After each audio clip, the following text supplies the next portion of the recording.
Okay, good day. I think we made the improvement we needed to make. It was far from perfect. We'll see areas there that we're not pleased with tomorrow when we watch the tape. But we took a step forward, the step we needed to take. Probably most pleased with the way we dominated the second half. We got off to a fast start in the game and sort of bumbled around in the second quarter a little bit. And so it was a 15-point game at halftime, but we outscored them in the second half 31-3, and I think we scored 31 straight at the end. And it was good to empty the bench and see our twos make some plays, particularly in the pass game, like Charlie Becker and some other guys, Alberto. Good day in terms of making the progress. Also, when we built the big lead, I liked the way our guys kept playing one play at a time like it was nothing. I didn't see guys laughing on the sideline, kind of a relief syndrome. That's what we ask them to do, time to be satisfied in the locker room. So I was a little bit of a tyrant on the sideline in the fourth quarter, but my job is to make the team the best it can be. So that's the way it is.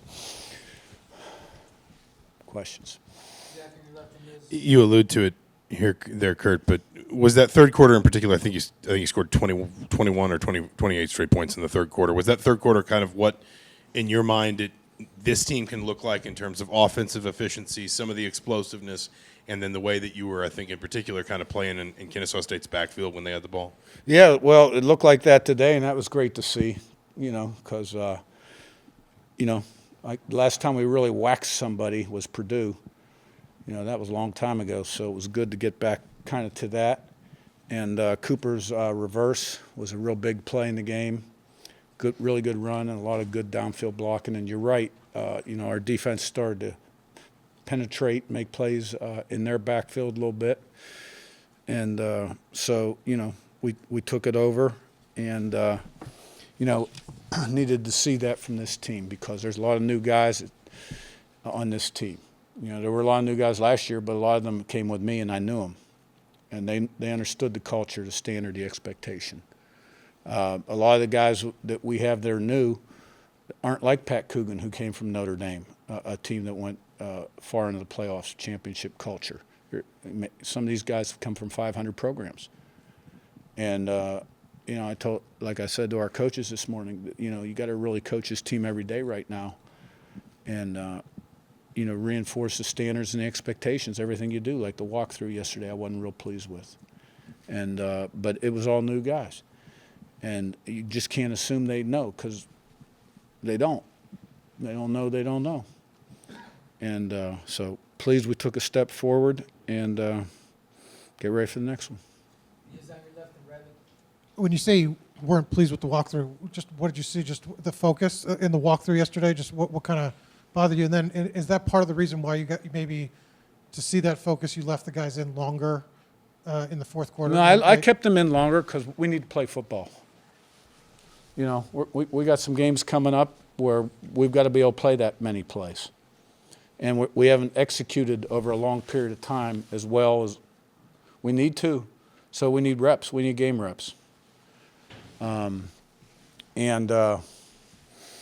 The walkthrough was more of a, it's not a physically taxing day. It's only a 25-minute walkthrough. Get about 40 plays on offense and defense. But they got to be sharp mentally. And, it's not a time to kind of be relaxed mentally either. So you're getting more reps on the game plan, the right splits, alignments, checks versus unbalance, et cetera. But it's not the first walkthrough that, we haven't been pleased with. But you know what I'm saying?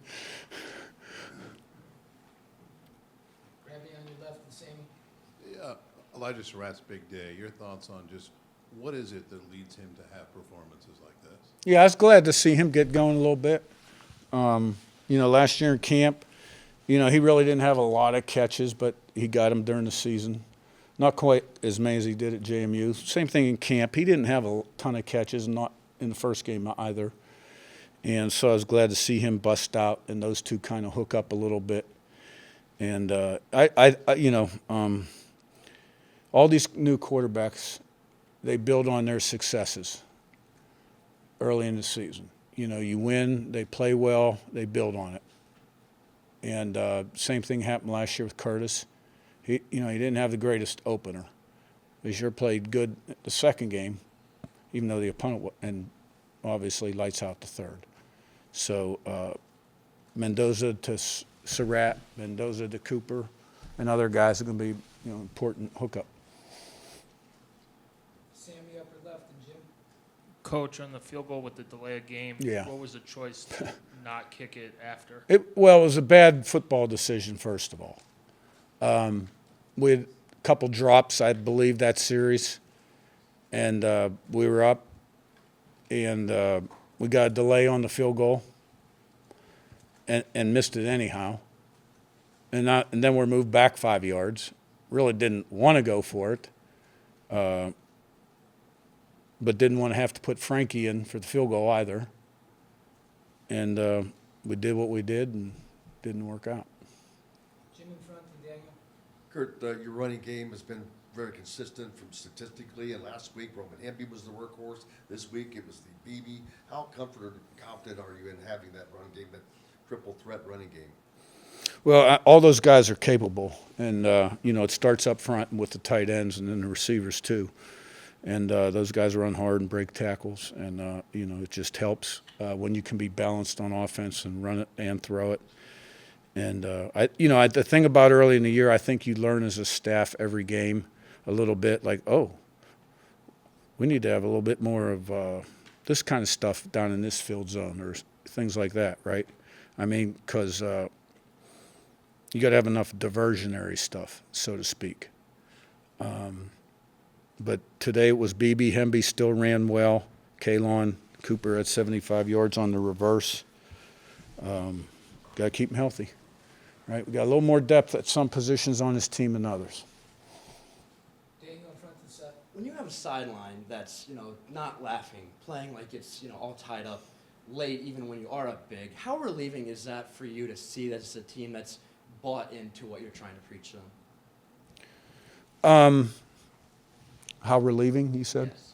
I'm never relieved I'm going to be relieved when I go up my office and crack a beer. But on the field, I'm never relieved. Because you got to keep the pedal to the metal. You're trying to really teach habits, right? And how you do something's how you do everything.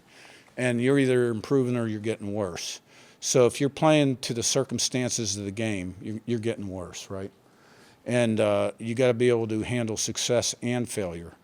And then play the next play at your very best. And those are habits. And you're trying to create those habits. So at the end of the game, I was pleased. Yes.